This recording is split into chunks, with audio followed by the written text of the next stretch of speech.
सर्वप्रथम मैं परमेश्वर पिता को हृदय से धन्यवाद देता हूँ कि परमेश्वर पिता ने मुझको इतना सुंदर समय दिए कि आज फिर से मैं इमानुएल मेनोनाइट चर्च के साथ जुड़ सका। और मैं परमेश्वर पिता को हृदय से धन्यवाद देता हूँ कि ये सुंदर अपॉर्चुनिटी परमेश्वर पिता ने मुझे दी कि मुझे फिर से आप लोगों के साथ जुड़ने का अवसर मिल सका। और मैं इसके साथ ही साथ धन्यवाद देता हूँ रेवरेंड एस टांडी को, प्रेस्बिटर इंचार्ज को, जिन्होंने मुझे समय दिए, मुझे इनवाइट किए, और पूरी आपकी पास्टरेट कमेटी को और पूरे चर्च के एक एक सदस्यों को मैं हृदय से धन्यवाद देता हूं कि आप लोगों ने मुझको यहाँ पे इनवाइट किए, इस सुंदर ऑनलाइन सर्विस का आप लोगों ने आयोजन किया और दूसरी बार मुझे ये समय मिला कि मैं आप लोगों के साथ जुड़ सका। और मैं आपको ये चीज़ बताना चाहता हूँ कि जब हम प्रभु यीशु मसीह में आगे बढ़ते हैं तो प्रभु यीशु मसीह ने अपनी होली स्पिरिट प्रभु यीशु मसीह ने हमको दी है, जो हमको हर एक चीज़ों में हमको गाइड करते हैं, हमको लीड करते हैं।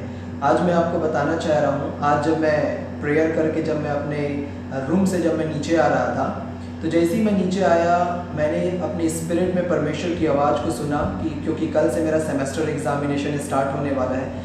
मैंने क्लियर इस आवाज़ को परमेश्वर की सुना कि एग्जामिनेशन से पहले तुमको परमेश्वर का वचन शेयर करना है। और जैसे क्योंकि मेरी मोबाइल बाहर रहती है मेरे प्रेयर रूम से, तो जैसे ही मैं जा करके अपनी मोबाइल को ओपन किया, अब पास्टर साहब का 2 मिस कॉल वहाँ पे लगा हुआ था।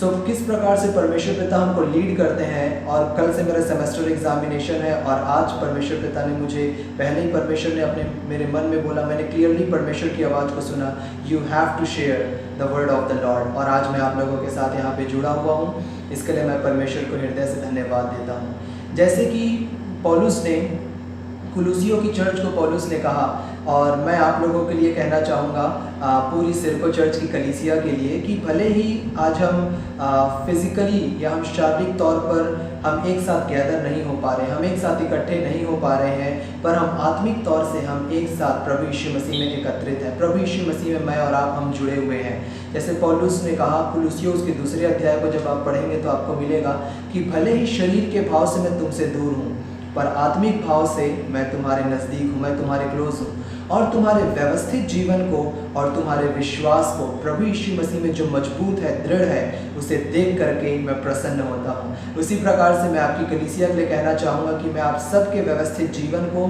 और आपके विश्वास को जो प्रभु में बढ़ रहा है, उसे देख करके मैं बहुत प्रसन्न होता हूँ।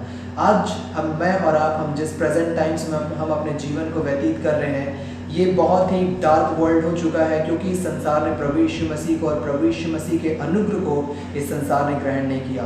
और जब इस संसार ने परमेश्वर के अनुग्रह को ग्रहण नहीं किया, प्रभु यीशु मसीह को रिजेक्ट कर दिया, इसलिए संसार डार्कर और डार्कर होता चला जा रहा है। ये संसार अंधकार और अंधकार होता चला जा रहा है। और ये परमेश्वर के वचन में भी ये प्रोफेसी है, ये भविष्यवाणी है। जब आप पढ़ेंगे यशाया उसके 60वें अध्याय को, तो वहाँ पे लिखा हुआ है, उठ प्रकाशमान हो, देख तेरा प्रकाश आया है, पृथ्वी पर अंधियारा और राज्य राज्य के लोगों पर घोर अंधकार, घोर अंधियारा छाया हुआ है। पृथ्वी पर अंधियारा और राज्य राज्य के लोगों पर घोर अंधकार छाया हुआ है, परंतु बाइबल बोलती है तेरे ऊपर यहोवा उदय होगा। तो आज चारों तरफ आप अपने देखिए नाना प्रकार की हम लड़ाई को सुन रहे हैं, युद्ध को सुन रहे हैं, पैंडमिक हमको सुनने और देखने को मिल, नाना प्रकार की चीज़ें आज इस वर्ल्ड में फैल रही है। ये बिल्कुल क्लियर सिम्टम है कि संसार अंधकार और अंधकार होता चला जा रहा है। परंतु वहीं पे जो प्रभु यीशु मसीह की दुल्हन है, द ब्राइड ऑफ जीसस, जो प्रभु यीशु मसीह की चर्च है, वो ब्राइटर और ब्राइटर होती चली जा रही है। चर्च में यीशु मसीह का उजियाला बहुत ही ब्यूटीफुली कहना चाहिए, ब्यूटीफुली प्रभु का उजियाला शाइन हो रहा है, चमक रहा है। और ये उजियाला अंधकार में जब चमक रहा है, तो वहाँ पे बाइबल 3 और 4 पद में बोलती है, यशाया 60वें अध्याय में, कि लोग जाति जाति के लोग तेरे पास आएंगे और राजा तेरे पास आएंगे। सो आज चर्च की ज्योति को देख करके, चर्च की लाइट को देख करके हर एक लोग प्रभु यीशु मसीह के पास आ रहे हैं और प्रभु यीशु मसीह को अपने जीवन में रिसीव करके हजारों लाइफ आज प्रभु यीशु मसीह में सेव हो रही है। तो भले ही वर्ल्ड डार्कर और डार्कर क्यों ना होता चला जाए, प्रभु यीशु मसीह की दुल्हन ब्राइटर और ब्राइटर होती चली जाएगी। और चर्च ही वो जगह है, चर्च ही वो स्थान है जहाँ पे हर एक बिलीवर्स को नरिशमेंट मिलता है, न्यूट्रिशंस मिलते हैं, हर एक प्रकार के आत्मिक भोजन मिलते हैं, जिसके द्वारा हर एक बिलीवर्स प्रभु यीशु मसीह में उन्नति करने को पाते हैं। आज जब हम प्रेजेंट वर्ल्ड में जब हम अपने जीवन को व्यतीत कर रहे हैं, तो जो सारी चीज़ें आज हमारे चारों ओर होती हैं, नाना प्रकार की युद्ध हो रहे हैं, पैंडमिक हो रही है, नाना प्रकार के परसिक्यूशन आज हमको सुनने को मिल रहे, देखने को मिल रहे हैं। तो जब हम इन सारी चीज़ों को सुनते हैं, जब हम सारी चीज़ों को देखते हैं, तो एज अ ह्यूमन बीइंग हम में से हर एक का मन व्याकुल हो जाता है, हम में से बहुतों का मन निराश हो जाता है, दुखित हो जाता है। परंतु प्रभु यीशु मसीह ऑलरेडी इन सारी चीज़ों को प्रभु यीशु मसीह देख चुके थे कि ये सारी चीज़ें होंगी। तो प्रभु यीशु मसीह ने मेरे और आपके लिए, प्रभु यीशु मसीह ने अपनी असीम शांति को प्रभु यीशु मसीह ने मेरे और आपको दिया। जब हम बाइबल में पढ़ते हैं, जब आप पढ़ेंगे गॉस्पेल्स को, मैं हमेशा बोलता हूँ, पिछले बार भी आप सुने होंगे, गॉस्पेल हमारे प्रभु यीशु मसीह की बायोग्राफी है। It completely talks about Jesus. हमारी पूरी बाइबल प्रभु यीशु मसीह से भरी हुई है, परंतु गॉस्पेल जो है ये हमारे प्रभु यीशु मसीह की बायोग्राफी है। तो जब हम गॉस्पेल में ट्रेस करते हैं, जब हम सुसमाचार को पढ़ते और देखते हैं, तो हमको मिलता है, जब आप पढ़ेंगे मत्ती, मरकुस और लूक, मत्ती, मरकुस, लूक को इंग्लिश में बोला जाता है साइनॉप्टिक गॉस्पेल। साइनॉप्टिक गॉस्पेल का मतलब होता है जो चीज़ आप मत्ती में पढ़ रहे हैं वो आपको मरकुस में भी मिलेगा, और जो आप मरकुस में पढ़ रहे हो वो आपको लूका में भी मिलेगा। ये दो शब्दों से बना हुआ है, साइन, ऑप्टिक। साइन का मतलब होता है सेम, ऑप्टिक का मतलब होता है देखना। जैसे कि आँख के डॉक्टर को बोला जाता है ऑप्टिशियन। तो जो चीज़ आप मत्ती में देख रहे हैं साइनॉप्टिक, सेम चीज़ आपको मरकुस में भी देखने को मिलेगा, लूका में भी देखने को मिलेगा। परंतु यूहन्ना रचित सुसमाचार जो है ये ऐसा सुसमाचार है, ऐसा गॉस्पेल है जो कि साइनॉप्टिक गॉस्पेल से अलग है। यदि आप में से जो नोट्स ले रहे हैं, जो पॉइंट्स लिख रहे हैं, आप इसे लिख लीजिए कि यूहन्ना रचित सुसमाचार में 95% इंफॉर्मेशन अलग रिकॉर्डेड है, 95% इंफॉर्मेशन यूहन्ना में अलग रिकॉर्डेड है, जो कि साइनॉप्टिक गॉस्पेल में नहीं मिलती। परंतु 5% इंफॉर्मेशन साइनॉप्टिक गॉस्पेल से मिलती है। तो यूहन्ना रचित सुसमाचार में जब हम देखते हैं तो वहाँ पे हमको 21 अध्याय पढ़ने को मिलता है, और जब आप उस 21 अध्याय को पढ़ेंगे तो उन 21 अध्याय में आपको मिलेगा कि जो 5 अध्याय है, ये 5 अध्याय प्रभु यीशु मसीह ने उपरौठी कोठरी में, जो प्रभु यीशु मसीह ने अपने चेलों को बातें बताई, जो शिक्षा प्रभु यीशु मसीह ने अपने चेलों को दी, उस उपरौठी कोठरी की टीचिंग्स में 5 अध्याय रिकॉर्डेड है। तो ये हमको सोचने में मजबूर करता है, इट बिहूव्स कि हम इसके बारे में हम स्टडी करें, हम इसके बारे में सोचें कि ऐसी क्या बातों को प्रभु यीशु मसीह ने उपरौठी कोठरी में बताया। कुछ भी इवेंट जो होते हैं, बेसिकली जब आप देखेंगे तो मुश्किल से एक अध्याय उसके ऊपर हमको देखने को मिलता है, परंतु यूहन्ना रचित सुसमाचार में 5 अध्याय, यूहन्ना रचित सुसमाचार 13, 14, 15, 16, 17, ये 5 अध्याय जो है ये प्रभु यीशु मसीह ने उपरौठी कोठरी में बोला, अपर रूम में प्रभु यीशु मसीह ने बोला, जहाँ पे प्रभु यीशु मसीह ने फसह खाया था अपने चेलों के साथ। और वो जो उपरौठी कोठरी की जो प्रभु यीशु मसीह की शिक्षा थी, उसमें 5 अध्याय रिकॉर्डेड है। 21 अध्याय में से 5 अध्याय उपरौठी कोठरी की बातें हैं। इसका मतलब है कि प्रभु यीशु मसीह चाहते हैं कि हम उन 5 अध्यायों में देखें कि जो प्रभु यीशु मसीह मेरे और आपको बताना चाहते हैं।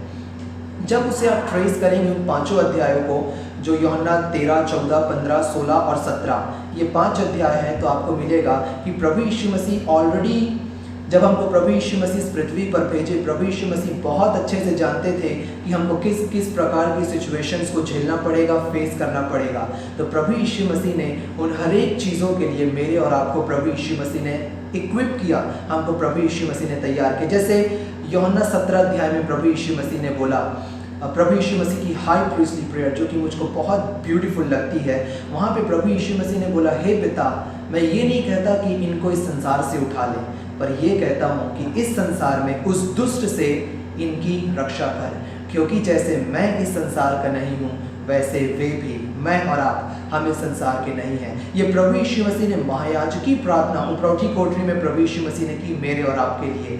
फिर जब हम उपरौठी कोठरी में जब हम ट्रेस करते हैं तो मेरे और आपको मिलता है यूहन्ना उसका 14वां अध्याय, जो कि मेरे पसंदीदा पदों में से एक है, और ये आप में से बहुतों को ये पद पता होगा, जहाँ पे प्रभु यीशु मसीह ने बोला, तुम्हारा मन व्याकुल ना हो, ना तुम्हारा मन घबराए।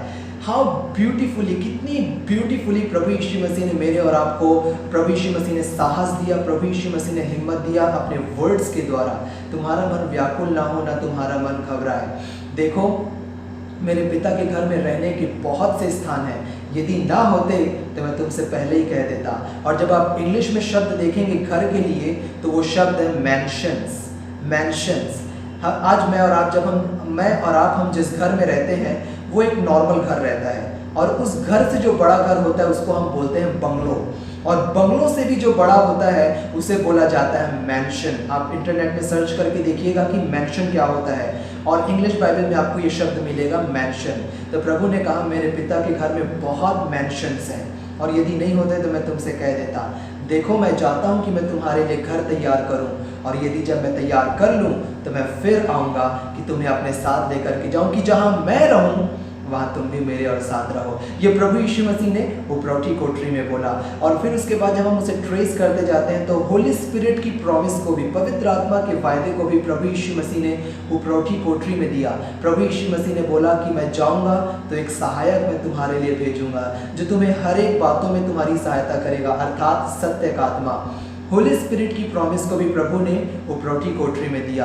तो प्रभु यीशु मसीह ऑलरेडी जान रहे थे कि मैं और आप हम किस प्रकार के सिचुएशन से हम गुजरेंगे, और प्रभु यीशु मसीह ने इन 5 अध्यायों में, जो कि एक मेजर पार्ट है, यूहन्ना 21 अध्याय में से 5 अध्याय मेरे और आपके लिए प्रभु ने बोला। और जैसे कि यूहन्ना 16वें अध्याय को जब आप पढ़ेंगे तो वहाँ पे एक चीज़ प्रभु यीशु मसीह ने और बोली। प्रभु ने बोला कि इस संसार में तुम्हें दुख तो होगा, तुम्हें परेशानी तो होगी, पर ढाढ़स बांधो क्योंकि मैंने संसार को जीत लिया है। I love how beautifully Jesus gave us this words। कितनी ब्यूटीफुली प्रभु यीशु मसीह ने अपने अनुग्रह के वचनों से मेरे और आपको साहस दिया, अपने अनुग्रह से प्रभु यीशु मसीह ने भर दिया। और उसी में उपरौठी कोठरी में ही प्रभु यीशु मसीह ने बोला, यूहन्ना उसके 14वें अध्याय और उसके 27वें वचन में, जो कि आज का थीम वर्स है, प्रभु यीशु मसीह ने बोला मैं अपनी शांति तुम्हें देता हूँ, मैं शांति तुम्हें दिए जाता हूँ, मैं अपनी शांति तुम्हें देता हूँ। जैसा संसार देता है वैसे मैं नहीं देता। तुम्हारा मन व्याकुल ना हो, ना तुम्हारा मन डरे। जब आप इसे देखेंगे इंग्लिश में ये और भी ब्यूटीफुल हो जाता है। Peace I leave with you, my peace I give unto you, not as the world gives do I give, let not your hearts be troubled, neither let it be afraid। तुम्हारा मन न व्याकुल हो, ना तुम्हारा मन घबराए। अब यहाँ पे आप ध्यान दीजिए, जब यहाँ पे जो हमारा न्यू टेस्टामेंट है, नया नियम, ये ओरिजिनल में ये ग्रीक में लिखा गया है, यूनानी में लिखा गया है। तो यहाँ पे शांति के लिए जो यूनानी शब्द है वो यूनानी शब्द है आयरनी। आयरनी का सिर्फ मतलब होता है शांति। परंतु जब प्रभु यीशु मसीह इस पृथ्वी पर थे तो प्रभु यीशु मसीह एरामाइक हिब्रू बोलते थे, इब्रानी भाषा प्रभु यीशु मसीह बोलते थे। तो प्रभु यीशु मसीह ने यहाँ पे जो शांति लिखा है उस शांति को ना बोल करके प्रभु यीशु मसीह ने बोला मैं शालोम तुम्हें दिए जाता हूँ, मैं अपना शालोम तुम्हें देता हूँ, वैसे नहीं जैसे संसार देता है। तो शालोम को जब आप देखेंगे तो शालोम इब्रानी शब्द का जो मतलब है वो शांति बस नहीं होता। मैंने शालोम के ऊपर एक पूरा वीडियो मैंने रिकॉर्ड करके परमेश्वर के वचन से मैंने शेयर किया, जो कि मेरे यूट्यूब चैनल पे अवेलेबल है, शालोम वर्ड की स्टडी। आपके पास समय रहेगा तो आप जा करके उसे सुनिएगा कि शालोम किस प्रकार से ऑल एनकम्पासिंग वर्ड है। शालोम का मतलब शांति बस नहीं होता, शालोम का मतलब होता है भरपूरी, पीस ऑफ माइंड। आपकी माइंड में जो कि नाना प्रकार की टेंशन रहती है, चिंता रहती है, उस चिंता और परेशानी से शांति। और शालोम का मतलब होता है भरपूरी, wholeness, tranquillity, peace from war, जो लड़ाई झगड़े होते हैं, युद्ध होते हैं, उससे शांति। शालोम का मतलब होता है सुरक्षा, और बहुत ढेर सारी बातों को शालोम इंक्लूड करता है। आप उसे जा कर के सुन लीजिएगा। अभी उन सारी बातों को मैं आपके सामने समय के कारण मैं शेयर नहीं करूंगा बिकॉज ऑफ टाइम। तो शालोम एक ऑल एनकम्पासिंग वर्ड है, सारी बातों को रिकॉर्ड करता है। पर जब हम देखते हैं शांति, तो शांति का मतलब होता है सिर्फ पीस।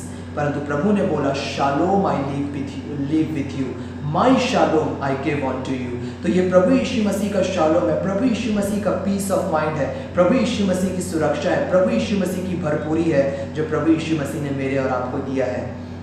अब यहाँ पे ध्यान दीजिए, जब प्रभु यीशु मसीह ने बोला कि शालोम मैं तुम्हें देता हूँ, अपना शालोम मैं तुम्हें देता हूँ, जहाँ तक प्रभु ने बोला शालोम ठीक है, उसके बाद प्रभु ने उसमें आगे जोड़ा मैं अपना shalom, the peace of Jesus, the shalom of Jesus, मैं अपना शालोम तुम्हें देता हूँ। तो जब आप सुसमाचार में इसे देखेंगे तो सुसमाचार में हमको देखने को मिलता है कि ये यीशु का शालोम क्या होता है, यीशु की शांति क्या है। जब प्रभु यीशु मसीह ने बोला मैं अपना शालोम तुम्हें देता हूँ, तो जो यीशु मसीह के चेले थे वो बहुत अच्छी तरह से जानते थे कि प्रभु यीशु मसीह किस शालोम की बात कर रहे हैं, क्योंकि चेले हमेशा प्रभु यीशु मसीह को देखते थे कि वो किसी भी सिचुएशन, कोई भी सिचुएशन क्यों ना हो, चाहे वो कठिन सिचुएशन हो, चिंता भरी सिचुएशन हो, डेंजरस सिचुएशन हो, कोई भी प्रकार की परेशानी या सर्कमस्टेंसेस क्यों ना हो, प्रभु यीशु मसीह हमेशा पीस में वो ऑपरेट करते थे, शांति के साथ उस सिचुएशन को प्रभु यीशु मसीह डील करते थे। चाहे प्रभु यीशु मसीह जब याईर के घर जा रहे थे तो एक स्त्री ने यीशु के वस्त्र के आंचल को छू लिया, और जब प्रभु यीशु मसीह ने उसे चंगा किया, उसके बाद कोई आकर के बोलता है, याईर तेरी बेटी अब मर चुकी है, अब गुरु को कष्ट ना दे। अब यहाँ पे कोई भी नॉर्मल व्यक्ति होता तो वो चिंतित हो जाता, परेशान हो जाता, परंतु ध्यान दीजिए कि प्रभु यीशु मसीह ने किस प्रकार पीस में, शांति से प्रभु यीशु मसीह ने ऑपरेट किया। प्रभु ने क्या बोला? मत डर, केवल विश्वास रख, मत डर, केवल विश्वास रख। उसी प्रकार से जब हम देखते हैं कि प्रभु यीशु मसीह जब मरकुस 5वें अध्याय को जब आप पढ़ेंगे तो आपको मिलेगा, इन सारे वर्सेस को और चैप्टर्स को आप नोट करते जाइए, और मैसेज के बाद में आप भले उसे खोल करके आप उसमें स्टडी कर लीजिएगा। मरकुस 5वें अध्याय को जब आप पढ़ेंगे तो आपको मिलेगा कि गिरसेनियों के देश में जब प्रभु यीशु मसीह जा रहे थे, वहाँ पे सिर्फ एक व्यक्ति था। जब आप प्रभु यीशु मसीह के हार्ट को देखेंगे, उनके हृदय को देखेंगे, प्रभु यीशु मसीह एक ऐसे चरवाहा हैं जो कि सच्चे चरवाहा हैं, जिनकी शेफर्डिंग में, जिनकी चराई में एक भी भेड़ नहीं खो सकती, एक भी भेड़ को हानि नहीं पहुंच सकती। प्रभु यीशु मसीह ने पूरा समय लिया उस एक खोई हुई भेड़ को खोजने के लिए जो कि गिरसेनियों के देश में थी, और प्रभु यीशु मसीह जब उसे बचाने के लिए जा रहे थे गलील झील को पार करके, तो मैं ऐसा विश्वास करता हूँ कि शैतान जो था वो प्रभु यीशु मसीह को नाना प्रकार की आंधी और तूफान के द्वारा रोक रहा था। वो नहीं चाहता था कि प्रभु यीशु मसीह उसे बचाए। तो बाइबल हमको बताती है कि जब प्रभु यीशु मसीह गिरसेनियों के देश जा रहे थे, प्रभु यीशु मसीह सो रहे थे, और चेलों ने जब देखा आंधी और तूफान को गलील झील में, तो चेले डर गए, घबरा गए, परंतु उन्होंने प्रभु यीशु मसीह को आकर के बोला, गुरु उठ, क्या तुझे हमारी चिंता नहीं? देख हम नाश हुए जाते हैं, वी आर पेरिशिंग लॉर्ड। प्रभु यीशु मसीह ने उन्हें बोला, हे अल्पविश्वासियों, मैं कब तक तुम्हारे साथ रहूंगा। मतलब प्रभु यीशु मसीह को देखिए कि किस प्रकार से वो पीस में ऑपरेट किए। प्रभु के चेहरे पे कोई भी टेंशन, कोई भी चिंता, कोई भी वरी नहीं थी।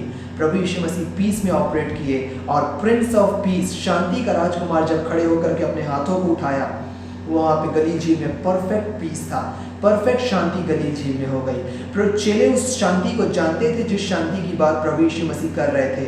चेले जानते थे, उन्होंने प्रभु यीशु मसीह को देखा था जब प्रभु यीशु मसीह नाइन नगर में गए, उस विधवा का बेटा जो मर चुका था, जब प्रभु यीशु मसीह लाजर की कब्र के पास गए जहाँ पे सारी जगहों पर रोना धोना मचा हुआ था, प्रभु यीशु मसीह शांति के साथ ऑपरेट किए, और प्रभु यीशु मसीह शांति के साथ ऑपरेट करके उस मुर्दों को जिलाए, अंधों को आंखें दिए, जिसको परेशानी थी उसके दुख को प्रभु यीशु मसीह ने आनंद में बदला। प्रभु यीशु मसीह उस पीस में ऑपरेट करते थे, शांति में प्रभु यीशु मसीह ऑपरेट करते थे, और चेले बहुत अच्छे से जानते थे कि प्रभु यीशु मसीह किस शांति की बात कर रहे, किस शालोम की बात कर रहे। तो जब प्रभु ने बोला, मैं शालोम तुम्हें देता हूँ, पहली चीज। दूसरी बात प्रभु ने बोला, मैं अपना शालोम मैं तुम्हें देता हूँ। जिस शालोम के साथ मैंने गलील झील की आंधी को शांत किया, जिस शालोम के साथ मैंने याईर को ढाढ़स दिया, जिस शालोम के साथ मैंने मुर्दों को मैंने जीवन दिया, वो शालोम मैं तुम्हें देता हूँ। और ये प्रभु यीशु मसीह ने कहा बोला, प्रभु यीशु मसीह ने उपरौठी कोठरी में बोला कि मैं अपनी शांति तुम्हें दिए जाता हूँ। और जब प्रभु यीशु मसीह की शांति, यीशु का शालोम जब हमारे पास है, तो प्रभु यीशु मसीह ने एक चीज़ मेरे और आपको बोली, और वो चीज़ है कि तुम्हारा मन व्याकुल ना हो और ना तुम्हारा मन घबराए। Let not your heart be troubled, neither let it be afraid। आपका मन व्याकुल ना हो और ना आपका मन घबराए। और आप मुझे पिछले बार सुन चुके हैं, मैंने इस चीज़ को कहा था कि जिस प्रकार से विश्वास सुनने से और सुनना मसीह के वचन से आता है, उसी प्रकार से हर एक प्रकार का डर, भय, घबराहट, चिंता और परेशानी और टेंशन, जब आप हर एक प्रकार की गलत चीज़ों को सुनते हैं, तो सुनने के द्वारा आपके जीवन में डर, भय, घबराहट आता है। जब आप टीवी खोलते हैं और न्यूज़ में नाना प्रकार की नेगेटिव चीज़ें आपको सुनने को मिलती है, इतने वायरसेस फैल रहे हैं, इतने जगहों पर परसिक्यूशन हो रहे हैं, इतने जगह पर लड़ाई हो रही है, सोशल मीडिया पर जब आप इन सारी चीज़ों को देखते हैं, सुनते हैं, तो सुनने के द्वारा आपके जीवन में डर आता है, आपके जीवन में एक भय आता है। उसी प्रकार से जब आप यीशु मसीह के बारे में सुनते हैं, तो सुनने के द्वारा आपके जीवन में विश्वास आता है। तो प्रभु यीशु मसीह बोल रहे हैं, मेरा पीस, मेरा शालोम तुम्हारे पास है, तुम्हारा मन न व्याकुल हो न तुम्हारा मन घबराए। तो कैसे आप अपने मन को घबराने से और व्याकुल होने से रोक सकते हैं? जब आप यीशु मसीह के बारे में सुनेंगे, उस अनुग्रह के बारे में, उस प्रेम के बारे में जो परमेश्वर ने मेरे और आपसे किया, जब आप उसके बारे में सुनेंगे, ये आपको हिम्मत देगा, आपको ठाड़स देगा कि आपका मन व्याकुल ना हो। परंतु जब आप नेगेटिव चीज़ों को सुनेंगे, इवन जब आप नेगेटिव प्रीचिंग्स को सुनेंगे, ध्यान से सुनिए, नेगेटिव प्रीचिंग्स जो कि परमेश्वर के अनुग्रह को रिवील नहीं करती, जो कि आउट ऑफ बाइबल होती है, जहाँ पे परमेश्वर को गलत तरीके से रिप्रेजेंट किया जाता है कि परमेश्वर तुम्हें दंड देंगे, परमेश्वर तुम्हें मारेंगे, परमेश्वर तुम्हें नाश करेंगे, ऐसी प्रीचिंग्स को सुनने के द्वारा भी आपके जीवन में डर आएगा, घबराहट आएगा। आप बाइबल को ट्रेस करिए, भजन संहिता 103, परमेश्वर अनुग्रहकारी, विलंब से कोप करने वाला, अति करुणामय परमेश्वर है। प्रिय भाई और बहनों, आप परमेश्वर के हृदय को देखना है, बाइबल में आप ट्रेस करिए, किसी की बातों को मत सुनिए। Check in the word of the God कि परमेश्वर का मन आपके लिए क्या है। प्रभु ने बोला कि मैं अपना शालोम मैं तुम्हें देता हूँ, तुम्हारा मन न व्याकुल हो, न तुम्हारा मन घबराए। और आज वही शालोम मेरे और आपके पास है, और हमारा काम है कि हम यीशु मसीह के बारे में सुनते जाएं। एक चीज़ आप ध्यान में रखिए कि आपका मन जो व्याकुल हो रहा है, आपका मन जो घबरा रहा है, इसको घबराने से रोकने के लिए इसमें मैं कुछ नहीं कर सकता, आपके पास्टर आपके मन को घबराने से नहीं रोक सकते, परमेश्वर पिता आपके मन को घबराने से नहीं रोक सकते, परंतु आप स्वयं हैं जो आप अपने मन को व्याकुल और चिंतित होने से रोक सकते हैं। इसीलिए प्रभु ने बोला, let not your hearts be troubled, तुम्हारा मन व्याकुल ना हो, न तुम्हारा मन घबराए। आप अपने मन को कंट्रोल करिए। जैसे कि बाइबल में आप पढ़ेंगे तो बाइबल में आपको मिलेगा नीति वचन उसका 4 अध्याय और उसके 22वें पद में, वहाँ पे बहुत ही ब्यूटीफुल बात को बाइबल बोलती है कि मन के बारे में। सो मन को जब आप कंट्रोल करते हैं तो मन सारी चीज़ों को, मन जो है वो सारी चीज़ों का रूट कॉज है। और जब आप मन को कंट्रोल करते हैं तो आप मन को कैसे कंट्रोल करेंगे? जैसे मैंने अभी बोला कि आप यीशु मसीह के बारे में सुनेंगे। प्रभु यीशु मसीह ने बोला, भला मनुष्य अपने मन के भले भंडार से भली बातें निकालता है, बुरा मनुष्य अपने मन के बुरी भंडार से बुरी बातें निकालता है, क्योंकि जो मन में है वही मुंह में आता है। सो आप अपने मन को यीशु मसीह के बारे में सुन करके आप कंट्रोल कर सकते हैं। जब आप यीशु मसीह को सुनेंगे, यीशु मसीह से जब आप भरेंगे, आप अपने मन को कंट्रोल कर सकते हैं। हर एक प्रकार की नेगेटिविटी को जो आज चारों तरफ संसार में फैली हुई है, उसे अवॉइड करिए। मैं ये नहीं कह रहा कि आप न्यूज़ मत देखिए या सारी न्यूज़ चीज़ों से आप अपडेट मत रहिए, मैं ऐसा नहीं कह रहा। आप अपडेट रहिए, आप न्यूज़पेपर पढ़िए, पर उन चीज़ों को अपने जीवन में जड़ पकड़ने मत दीजिए। जैसे कि आप न्यूज़ पढ़ रहे हैं कितने लोग वायरस से संक्रमित हो गए, परंतु जब आपके मन में ये डर उत्पन्न हो रहा कि अगला जो व्यक्ति जो संक्रमित होगा वो मैं होऊंगा, मेरे परिवार तक ये वायरस फैल जाएगा, वो चीज़ आपके जीवन में आपके मन में जड़ पकड़ रही है, उससे आप अवॉइड करिए। आप स्वयं में जो उस चीज़ों को अपने जीवन से जड़ पकड़ने के लिए रोक सकते हैं। तो इन सारी चीज़ों को अवॉइड करिए, अपडेट रहिए न्यूज़ से, सोशल मीडिया से, पर जब आप सुनते हैं तो यीशु मसीह के बारे में सुनिए, यीशु मसीह के अनुग्रह को अपने जीवन में जड़ पकड़ने के लिए दीजिए। बाइबल मेरे और आपको बताती है, आज का जो दिन है, आज का ये बहुत ही ज़्यादा स्पेशल दिन है, और मैं ऐसा विश्वास करता हूँ कि परमेश्वर पिता ने आज के दिन मेरे और आपको इसलिए एक साथ इकट्ठे किया है कि आज परमेश्वर पिता मेरे और आपसे एक बहुत ही इम्पॉर्टेंट बात को परमेश्वर पिता मेरे और आपसे शेयर करना चाह रहे हैं, और मेरे और आपको परमेश्वर पिता बताना चाह रहे हैं। और आज का जो दिन है ये 6 सितंबर, मैं अभी इसे बताऊंगा, आप इसे नोट करिएगा, जो कि आगे के मैसेज में आने वाला है। तो मैं हमेशा कहता हूँ, पिछले बार भी जो आपने जो प्रीचिंग सुनी थी, जो मैसेज सुना था, आपको याद होगा, मैं हमेशा कहता हूँ कि हमारी बाइबल में हर एक चीज़ें जो है, उत्पत्ति से लेकर प्रकाशित वाक्य, हमारी पूरी बाइबल हमारे प्रभु यीशु मसीह से भरी हुई है। बाइबल का एक एक पद it talks about Jesus the beloved son of God. उत्पत्ति 1 से लेकर के प्रकाशित वाक्य 22 तक Bible is all about Jesus. ये हमारे ऊपर डिपेंड करता है कि हम किस प्रकार से बाइबल को खोल करके हम यीशु मसीह को उसमें देखते हैं। पिछले बार मैंने आपको बोला था, आपको याद होगा, लूका 24 अध्याय, हमेशा इसे याद रखिए, इम्माउस का मार्ग। जब हम बाइबल खोलते हैं, हमारा फोकस रहना चाहिए कि हम प्रभु यीशु मसीह को देखें। जैसे प्रभु यीशु मसीह ने इम्माउस के जो चेले थे, जो क्लियोपास और दूसरा जो उसकी पत्नी थी, आई बिलीव कि उसकी पत्नी थी, प्रभु यीशु मसीह ने मूसा और सारे भविष्यवक्ताओं से आरंभ करके अपने विषय लिखी बातों कर उन्हें समझा दिया। तो उसी प्रकार से जब हम बाइबल में ट्रेस करते हैं, तो मैं बहुत ही ब्यूटीफुल ओल्ड टेस्टामेंट में, पुराने नियम से मैं आपके साथ शेयर करने जा रहा हूँ, और वो जो चीज़ है, वो जो मैसेज है, वो आपको मिलेगा लय व्यवस्था उसके 23वें अध्याय में। लय व्यवस्था 23वें अध्याय को जब आप पढ़ेंगे तो वहाँ पे आपको मिलेगा कि परमेश्वर पिता ने इसराइलियों को बोला था कि तुम 7 वार्षिक पर्व ऑब्जर्व करना, 7 एनुअल फीस्ट, 7 वार्षिक पर्व। और वो 7 वार्षिक पर्व आपको लय व्यवस्था उसके 23वें अध्याय में आपको देखने और पढ़ने को मिलेगा।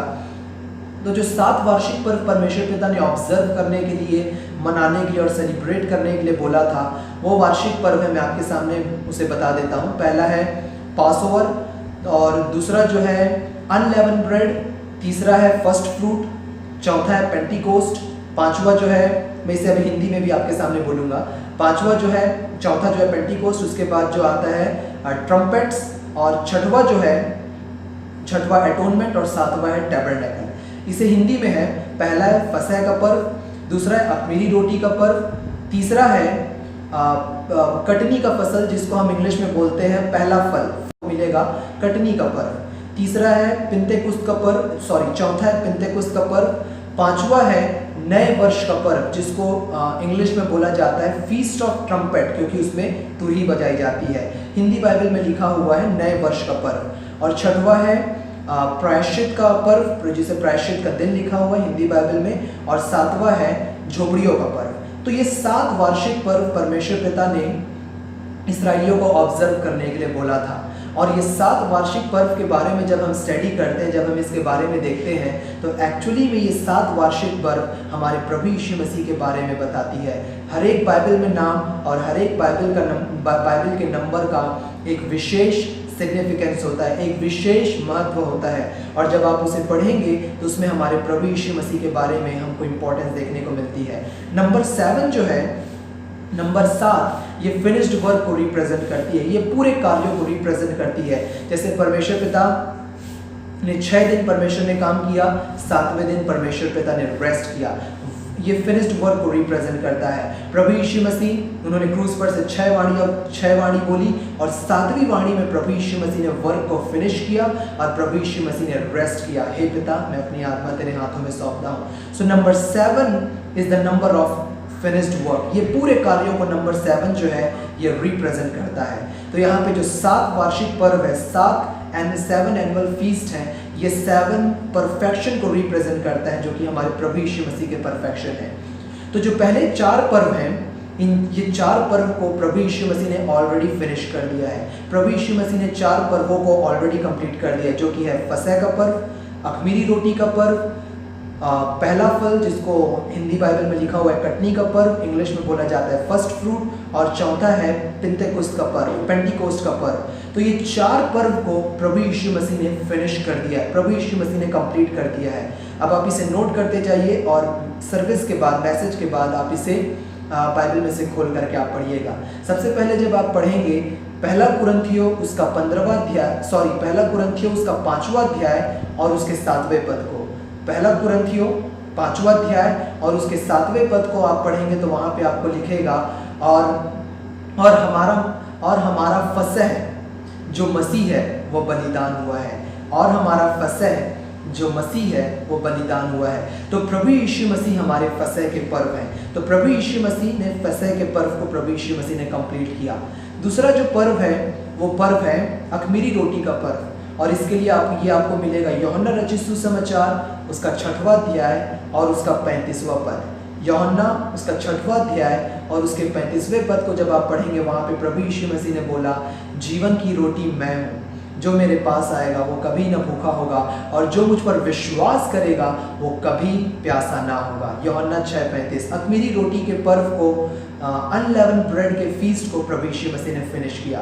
उसके बाद जो तीसरा पद है, तीसरा पर्व जो है, वो तीसरा पर्व जो है first fruit, the feast of first fruit, जिसको हम हिंदी में बोलते हैं कटनी का पर्व या पहला फल। ये आपको मिलेगा पहला कुरिन्थियों उसका 15वां अध्याय और उसके 20वें पद को जब आप पढ़ेंगे तो वहाँ पे बाइबल हमको बताती है, परंतु सचमुच मसीह मुर्दों में से जी उठा है, और जो सोए हुए हैं उनमें पहला फल है, द फर्स्ट फ्रूट। और यहाँ पे आप नोटिस करिए, यहाँ पे ध्यान दीजिए कि यहाँ पे बाइबल बोलती है जो जिनकी मृत्यु हो चुकी है, वहाँ पे बाइबल बोलती है फॉलन अस्लीप, जो सो गए हैं। बाइबल मृत्यु शब्द का उपयोग नहीं करती, क्योंकि जितने बिलीवर्स जो है, बाइबल हमको बताती है कि प्रभु यीशु मसीह ने ऑलरेडी मृत्यु को क्रूस में हरा दिया है। मृत्यु हमारे पीछे है। हमारा जीवन का फोकस ये नहीं है कि हम मृत्यु को देखें, नहीं, हमारा जीवन है, हमारा फोकस है कि हम प्रभु यीशु मसीह को देखें जो हमको लेने के लिए आने वाले हैं। तो हमेशा इस चीज़ को याद रखिए कि जो बिलीवर्स हैं, जो विश्वासी हैं, उनके लिए मृत्यु नाम की कोई चीज़ नहीं है। इवन जब आप पहला कुरिन्थियों 15 अध्याय को जब आप 20वें पद से नीचे को आप पढ़ते आएंगे तो आपको मिलेगा, वहाँ पे आपको मिलेगा कि मृत्यु को बाइबल एक एनिमी बोलती है, एक दुश्मन बोलती है। तो प्रभु परमेश्वर पिता ने प्रभु यीशु मसीह को बोला कि मेरी दाहिनी ओर बैठ, और जब तक मैं तेरे हर एक दुश्मनों को तेरे पाँव की चौकी ना कर दूं। तो हर एक दिन, हर रोज प्रभु यीशु मसीह के पाँव तले हर एक दुश्मन यीशु के पैरों तले किया जा रहा है। और जो आखिरी दुश्मन यीशु के पैरों तले किया जाएगा वो है डेथ, मृत्यु। तो मृत्यु को प्रभु यीशु मसीह ने ऑलरेडी डिफीट कर दिया है।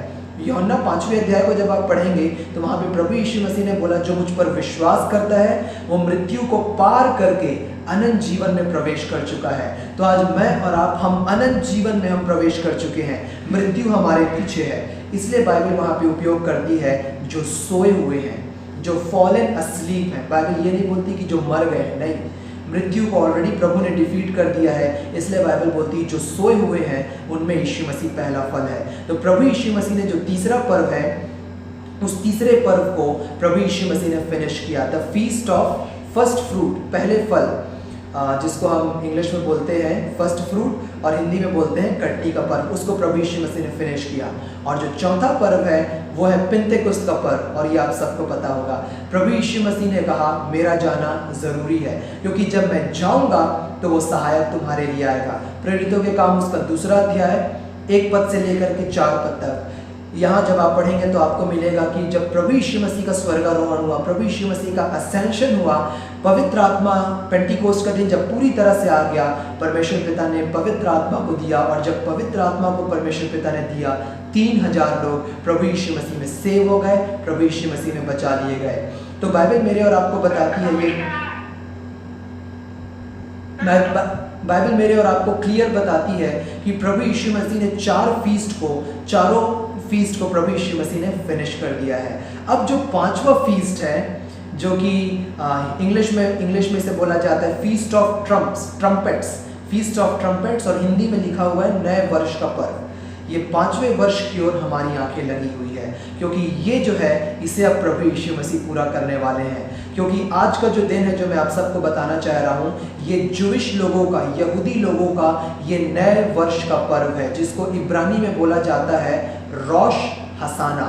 इब्रानी में से बोला जाता है रोश हसाना। और जब आप इसे देखेंगे तो ये सितंबर के महीने में ये यहूदियों का जो नए वर्ष का पर्व है, ये सितंबर महीने में पड़ता है। और आज ही का वो दिन है 6 सितंबर, इसे लिख करके रख लीजिए, 2021 का 6 सितंबर को आज से यहूदियों का, जूविश लोगों का रोश हसाना, जूविश लोगों का न्यू ईयर आज ही से स्टार्ट हो रहा है, जिसमें यहूदी लोग 3 दिन तक हॉलीडे मनाएंगे, 6, 7 और 8 सितंबर। आज से ये दिन चालू हो रहा है और आज से लेकर के 8 सितंबर तक ये जूविश लोग अपना नया वर्ष मनाएंगे, जो कि लय व्यवस्था 23 अध्याय में आपको पढ़ने को मिलेगा, नए वर्ष का पर्व। तो ये नए वर्ष में यहूदी क्या करते हैं, ये ट्रम्पेट्स को लेते हैं, जिसको हम शोफार भी बोलते हैं और रैम्स हॉर्न भी बोला जाता है। मेमने का जो सींग होता है रैम्स हॉर्न, उसे लेकर के यहूदी उसे ब्लो करते हैं, ट्रम्पेट को बजाते हैं, तुरही को फूंकते हैं, और तुरही को फूंक करके वो अपने नए साल को वो सेलिब्रेट करते हैं।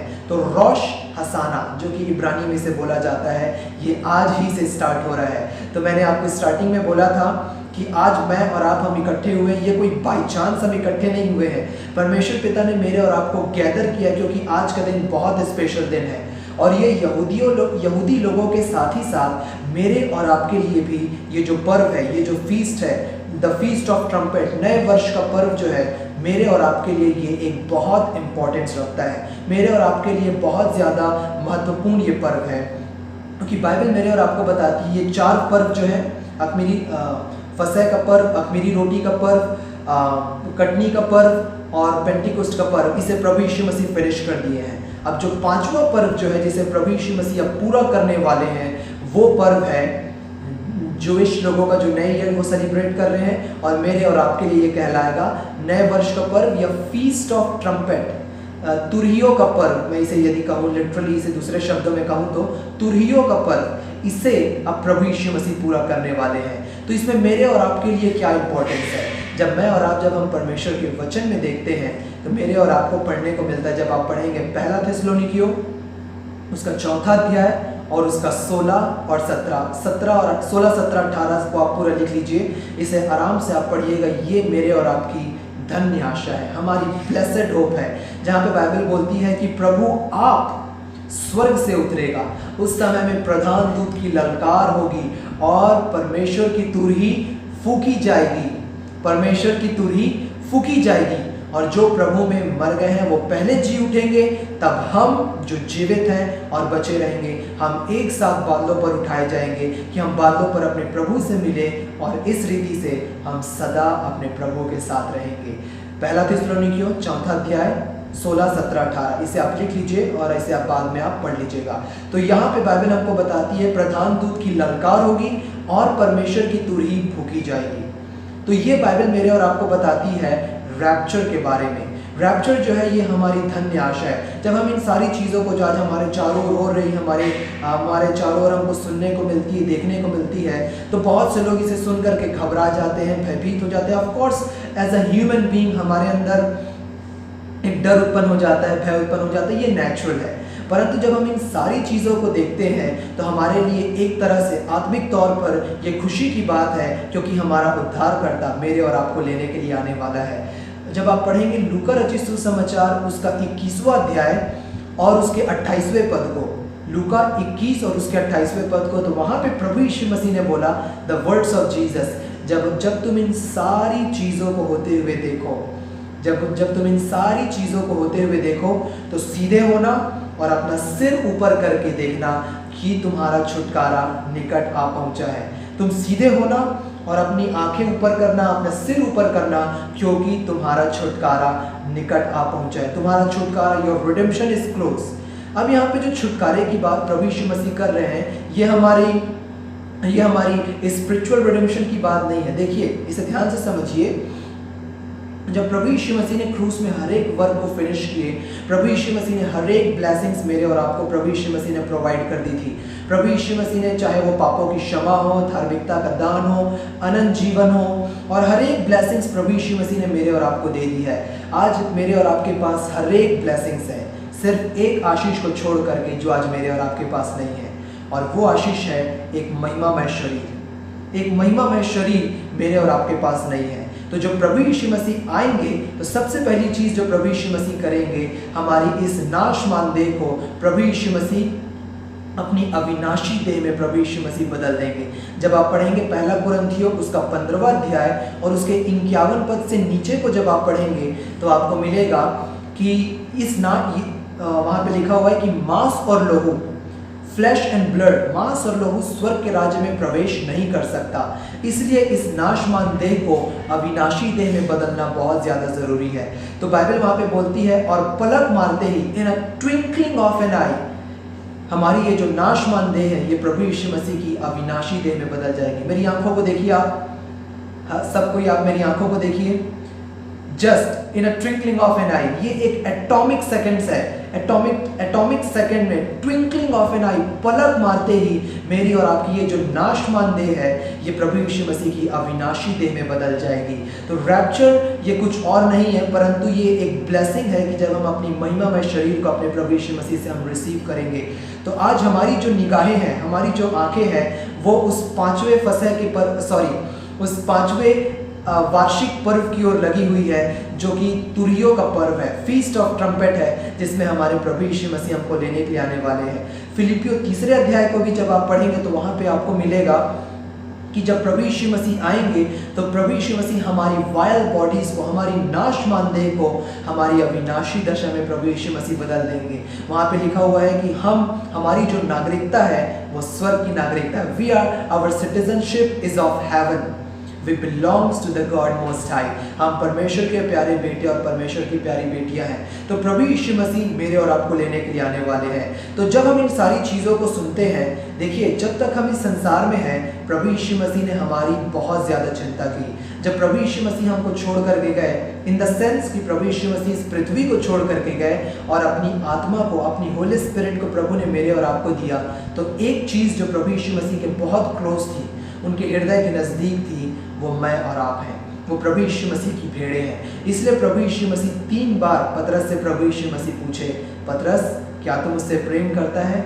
मेरी भेड़ों को चरा, मेरे मेमनों को चरा, मेरे भेड़ों को चरा। और प्रभु यीशु मसीह अपनी भेड़ों की रिस्पॉन्सिबिलिटी प्रभु यीशु मसीह अपने डिसाइपल्स के हाथों में सौंप करके गए, और अभी प्रभु यीशु मसीह की भेड़ों की रिस्पॉन्सिबिलिटी जो परमेश्वर की सेवा के जितने पास्टर्स और लीडर्स हैं, उन सब के ऊपर परमेश्वर की भेड़ों की जिम्मेदारी जिसे परमेश्वर पिता ने दिया है। तो परमेश्वर पिता ने, प्रभु यीशु मसीह ने अपने शालोम को मेरे और आपको दिया है, और अपने शालोम के साथ साथ प्रभु यीशु मसीह ने मेरे और आपको ये बोला कि जब तुम इन सारी चीज़ों को अपने चारों ओर होते हुए देखो, लूका 21 का 28 जो मैंने अभी आपको बताया, तो सीधे होना और अपनी आंखें ऊपर करना, अपना सिर ऊपर करना, क्योंकि तुम्हारा छुटकारा निकट आ पहुंचा है। तो हमारा रिडेम्पशन बहुत क्लोज है। प्रिय भाई और बहनों, देखिए प्रभु यीशु मसीह ने भी बोला कि वो घड़ी और वो पल क्या है वो कोई नहीं जानता, परंतु हमको ये पता है कि जब भी प्रभु यीशु मसीह हमको लेने के लिए आने वाले हैं,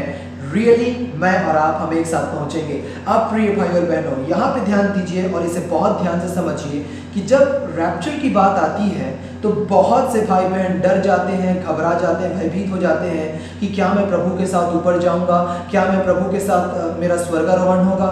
सॉरी, स्वर्गारोहण नहीं, स्वर्गारोहण का मतलब एसेंशन होता है। क्या मैं प्रभु के साथ रैप्चर होऊंगा? बहुत से भाई बहन चिंतित हो जाते हैं।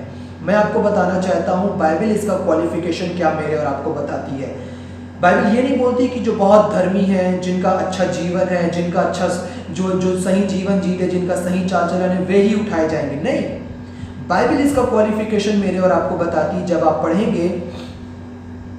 पढ़ेंगे पहला थिस्सलुनीकियों, उसका जो मैंने अभी आपको वर्ड्स आपके साथ जो मैंने शेयर किया, पहला थिस्सलुनीकियों उसका 4था अध्याय, उसका 16, 17 और 18, वहाँ पे बाइबल हमको बताती है सबसे पहला क्वालिफिकेशन कि यदि आप प्रभु यीशु मसीह पर विश्वास करते हैं, दूसरी चीज़ कि जो जीवित हैं, और तीसरी चीज़ जो बचे रहेंगे। बस यही चीज़ आपको करना है प्रिय भाई और बहनों, दैट्स इट। बाइबल ये नहीं बोलती कि जो धर्मी है, जो बहुत अच्छा जीवन जीते, जिनका अच्छा चाल चलन है, नहीं। यदि आप प्रभु यीशु मसीह पर विश्वास करते हैं, दूसरी चीज़ यदि आप जीवित हैं, और तीसरी चीज़ यदि आप बचे हुए हैं। I guarantee you from the word of the Lord, मैं ये अपने मन से कोई मन गढ़ंत बातें नहीं बोल रहा हूँ, मैं परमेश्वर के वचन से आपके सामने रख रहा हूँ, स्क्रिप्चर टू स्क्रिप्चर। आप सारी बातों को वचन में नोट करिए, और नोट करके आप अपने स्वयं के लिए इसे पढ़िए। वहाँ पे बाइबल बोलती है जो जीवित हैं और जो बचे रहेंगे, हम एक साथ अपने प्रभु के साथ उठाए जाएंगे। तो हमारे जो बिलवेड वन से जो प्रभु में सोए हुए हैं, इन एटॉमिक सेकेंड प्रभु यीशु मसीह उनकी सेल को, उनकी जो बॉडी जो मिट्टी में ग्राउंड में फैल चुकी है, एटॉमिक सेकेंड में प्रभु यीशु मसीह उसे गैदर करेंगे, उनकी बॉडी फॉर्म होगी, वे पहले उठाए जाएंगे, तब हम जो जीवित और बचे रहेंगे एक साथ प्रभु के साथ बादलों पर उठाए जाएंगे, और ऐसे करके हम अपने प्रभु के साथ रहेंगे और सदा अपने प्रभु के साथ हम रहेंगे। तो प्रिय भाई और बहनों, ये जो 7 वार्षिक पर्व है, आज से रोश हसाना, जो कि जूविश लोग बहुत ही आनंद और बहुत ही खुशी के साथ यहूदी लोग सेलिब्रेट कर रहे हैं। आज 6 सितंबर से इसराइल में ये पर्व ऑब्जर्व करना स्टार्ट हो चुका है, 6, 7, 8 रोश हसाना।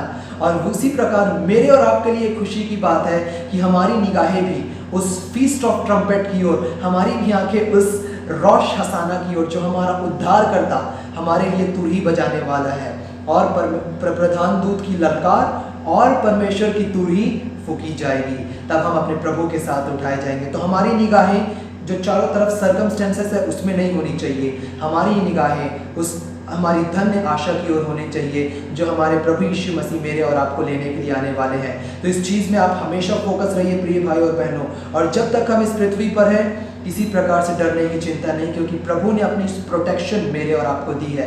प्रभु यीशु मसीह ने क्या बोला? उपरौठी कोठरी में ही प्रभु यीशु मसीह ने बोला यूहन्ना 17 में, हे पिता, मैं ये नहीं कहता कि इन्हें संसार से उठा ले, पर ये कहता हूँ कि इस संसार में उस दुष्ट से इनकी रक्षा कर, क्योंकि जैसे मैं इस संसार का नहीं वैसे वे भी, मैं और आप, हम इस संसार के नहीं हैं। हम संसार में हैं पर संसार के नहीं हैं। हम अपने परमेश्वर पिता के हैं। हम अपने प्रभु यीशु मसीह के प्यारे बेटे और बेटियां हैं और प्रभु यीशु मसीह मेरे और आपको लेने के लिए आने वाले हैं। तो एक चीज़ जान करके रखिए कि जो प्रभु यीशु मसीह ने भी बोला कि ये सारी चीज़ें जो होंगी, युद्ध और लड़ाई झगड़े, महामारी, ये सब पीड़ाओं का आरंभ होगा। और जब आप इंग्लिश में देखेंगे तो इंग्लिश में पेस्टिलेंसेस वहाँ पे लिखा हुआ है, महामारियाँ वहाँ पे बाइबल में लिखी हुई हैं। तो ये कोविड-19 और अभी हमको सुनने के लिए मिल रहा है डेल्टा वेरिएंट, हमको चिंता करने की आवश्यकता नहीं, क्योंकि इससे पहले कि 7 ईयर्स का ट्रिब्यूलेशन आए, प्रभु यीशु मसीह ऑलरेडी मेरे और आपको यहाँ से उठा लेंगे। और इसके ऊपर बहुत ज़्यादा एक्सपाउंड करने के लिए, पूरा ज़्यादा एक्सप्लेनेशन करने के लिए अभी मेरे पास आपको एक्सप्लेन करने के लिए समय नहीं है। पर सेकंड कमिंग ऑफ जीसस के ऊपर और सारी बात, रैप्चर और सेकंड कमिंग ऑफ जीसस के ऊपर मैंने डिटेल मैसेज मैंने ऑलरेडी शेयर कर चुका हूँ, जो कि मेरे यूट्यूब चैनल पे अवेलेबल है। मैं आपको हाईली रिकमेंड करूँगा कि एक बार आप जा करके उस वचन को ज़रूर सुनिए, कि आपका मन रैप्चर में स्टैब्लिश हो सके। आप ये जानिए कि रैप्चर क्या है, सेकंड कमिंग ऑफ जीसस क्या है, दोनों में क्या अंतर है और हम किस प्रकार से अपनी उस धन्य आशा की ओर हम रेडी रह सकते हैं। फाइनली प्रिय भाई और बहनों, एक लास्ट पॉइंट के साथ मैं मैसेज को क्लोज करूँगा और ये मैसेज है, ये जो पॉइंट है ये मेरे और आपको मिलता है लूका रचित सुसमाचार उसका 15वां अध्याय। बाइबल मेरे और आपको बताती, जब आप पतरस की पत्री में पढ़ेंगे तो आपको मिलेगा कि परमेश्वर आज संसार में बहुत ढेर सारे जो स्कॉफर्स हैं, जो मजाक उड़ाने वाले हैं, हंसी उड़ाने वाले हैं, खिल्ली उड़ाने वाले हैं, वो बहुत से लोग आ चुके हैं और बोल रहे हैं कि उसका वायदा कहाँ है जो अपने लोगों को लेने के लिए आने वाला है, कहाँ है उसका वायदा। परंतु बाइबल वहाँ पे बोलती है कि परमेश्वर अपने वायदे के विषय में डिले इसलिए कर रहा है कि परमेश्वर पिता हर एक लोगों को मन फिराने का अवसर दे रहे हैं। तो जब आप देखेंगे लूका रचित सुसमाचार उसके 15वें अध्याय को, इसे आप आराम से पढ़िएगा। यहाँ पे बहुत ही ब्यूटीफुली प्रभु यीशु मसीह ने खोई हुई भेड़ का दृष्टांत बताया। खोई हुई भेड़ का दृष्टांत जो कि अभी मैंने आपके साथ एक शेयर किया, गिरसेनियों के देश वाला, ये मरकुस 5 में से। तो यहाँ पे आप ध्यान दीजिए कि प्रभु यीशु मसीह अपने हृदय को प्रभु यीशु मसीह रिवील कर रहे हैं कि कौन ऐसा चरवाहा है जिसकी 100 भेड़ है, उसमें से एक खो जाए तो 99 को छोड़ करके उस एक के पीछे जाए। प्रभु यीशु मसीह वो चरवाहे हैं, उस 99 को छोड़ करके उस एक के लिए जाते हैं। और ये जो लाइन जो प्रभु ने बोला, मुझको ये बहुत ब्यूटीफुल लगती है, अपनी बाइबल में इसे अंडरलाइन कर लीजिएगा। और तब तक उसे खोजता है जब तक उसे ना पा जाए, और तब तक उसे खोजे जब तक उसे ना पा जाए। ये हमारे प्रभु यीशु मसीह की शेफर्डिंग है। प्रभु यीशु मसीह जब चराई करते हैं तो उनकी चराई में वो तब तक हर एक भेड़ों को खोजते हैं जब तक कि वो मिल ना जाए। तो यहाँ पे ध्यान दीजिए कि चरवाहा भेड़ों को खोज उस भेड़ को खोजने के लिए गया जो कि अंधेरे संसार में भटकी हुई है, जो कांटों में फंसी हुई है, वहाँ पे वो जा करके वो फंसी हुई है। चरवाहा उसे गया खोजने के लिए, चरवाहा उसे अंधकार में से निकाल रहा है, चरवाहा उसे अपनी गोद में लिया, चरवाहा उसे अपने कंधों पर बैठाया, चरवाहा उसे घर लेकर के आया, चरवाहा अपने पड़ोसियों को बुलाया, चरवाहा उनके साथ आनंद मनाया। और उसके बाद जब चरवाहा सारी चीज़ों को किया, उसके बाद आखिरी में प्रभु यीशु मसीह ने बोला, उसी प्रकार से जब एक पापी मन फिराता है तो उस एक पापी के मन फिराने से इतनी खुशी होती है जितना 99 के मन फिराने से खुशी नहीं होती। अब यहाँ पे ध्यान दीजिए कि प्रभु यीशु मसीह ने मन फिराव को खोई हुई भेड़ के दृष्टांत से प्रभु यीशु मसीह ने जोड़ा। यहाँ पे प्रभु यीशु मसीह ये बता रहे हैं कि खोई हुई भेड़ के दृष्टांत में कुछ ऐसी बातें हैं जो मन फिराव को रिकॉर्ड करती है। और वो क्या बातें हैं? देखिए प्रिय भाई और बहनों, मन फिराव का मतलब, मन फिराव यूनानी शब्द से आया मेटानोया, जिसका मतलब होता है अपने सोच को बदलना। अभी आप मैसेज को सुन रहे हैं, अभी आपके बहुत ढेर सारे विचार बदल रहे हैं। अरे मैं तो ऐसा सोचता था परंतु ये ऐसा है, मैं तो परमेश्वर के वचन में ऐसा सोचता था पर ये ऐसा है। जब आपकी सोच बदली जा रही है, आप मन फिरा रहे हैं, आपको पता भी नहीं चल रहा बट एक्चुअली आप मन फिरा रहे हैं। तो यहाँ पे ध्यान दीजिए कि जो खोई हुई भेड़ों का दृष्टांत है, यहाँ पे जो चरवाहा है वो भेड़ों को खोज रहा है। भेड़ का यहाँ पे क्या काम है? जस्ट आप सोचिए, प्रभु यीशु मसीह दृष्टांत बता रहे हैं, प्रभु यीशु मसीह अपने हृदय को प्रकट कर रहे हैं। भेड़ का क्या काम है? चरवाहा उसे खोज रहा है। भेड़ अंधकार में फंसी हुई है, कांटों में फंसी हुई है। चरवाहा उसे खोज रहा है, चरवाहा उसे झाड़ियों से निकाल रहा है, अंधकार से निकाल रहा है, चरवाहा उसे अपनी गोद में ले रहा है, उसे अपने कंधों पर बैठा रहा है, चरवाहा उसे घर लेकर के जा रहा है, चरवाहा अपने पड़ोसियों को बुला रहा है, चरवाहा उसके साथ आनंद मना रहा है। भेड़ का क्या काम है? बहुत इंटरेस्टिंग है प्रिय भाई और बहनों, हमारे प्रभु का मन अनुग्रह से भरा हुआ है। यहाँ पे भेड़ का सिर्फ एक काम है, इसे आप मेडिटेट करिए, इसे आप हमेशा स्मरण में रखिए। भेड़ का काम है सहमति देना, कंसेंट देना। यदि एक चरवाहा अपनी भेड़ को उठा रहा है और भेड़ सहमति ना दे कि मुझे मत उठाओ, मुझसे दूर हो जाओ, प्रभु से नहीं उठाएंगे। परंतु जब आप कंसेंट दे रहे हैं, प्रभु मैं चाहता हूं कि आप मुझे खोजिए, प्रभु मुझे इस अंधकार में से, इस झाड़ियों में से मुझे निकालिए, मुझे अपनी गोद में बैठाइए, अपने कंधों पर बैठा करके मुझे घर लेकर के जाइए प्रभु। जब आप प्रभु को कंसेंट देंगे, प्रभु कोई भी लिमिट को पार करने के लिए आपके लिए तैयार है। देखिए प्रिय भाई और बहनों, प्रभु कभी भी अपने अनुग्रह को और अपनी सुरक्षा को किसी के ऊपर फोर्स नहीं करते। जैसे प्रभु यीशु मसीह इसराइल को प्रोटेक्ट करने के लिए आए, इसराइल को बचाने के लिए आए, परंतु इसराइल ने सहमति नहीं दी। तो प्रभु ने क्या बोला? हे यरूशलेम, हे यरूशलेम, कितनी ही बार मैंने चाहा कि जैसे मुर्गी अपने बच्चों को अपने पंखों तले छिपा ले, मैं भी तुम्हें छिपा लूं, पर तुमने ना चाहा। अब देखो, तुम्हारा घर तुम्हारे लिए उजाड़ छोड़ा जाता है। मैं तुम्हें प्रोटेक्ट करने के लिए आया, पर तुमने सहमति नहीं दिया। उसी प्रकार से प्रिय भाई और बहनों, जब आज आप यीशु मसीह को सहमति देते हैं, आप कंसेंट देते हैं, प्रभु मैं आप पर पूरे मन से विश्वास करता हूं और मैं आपको सहमति देता हूं प्रभु कि आप मुझे बचाइए, मुझे इस अंधकार में से निकालिए। जब आप ऐसी सहमति देते हैं, तब प्रभु यीशु मसीह से मन फिराव बोलते हैं। जब आप कंसेंट देते हैं कि लॉर्ड मुझे बचाइए, प्रभु मुझे सेव करिए, इसे प्रभु यीशु मसीह मन फिराव बोलते हैं।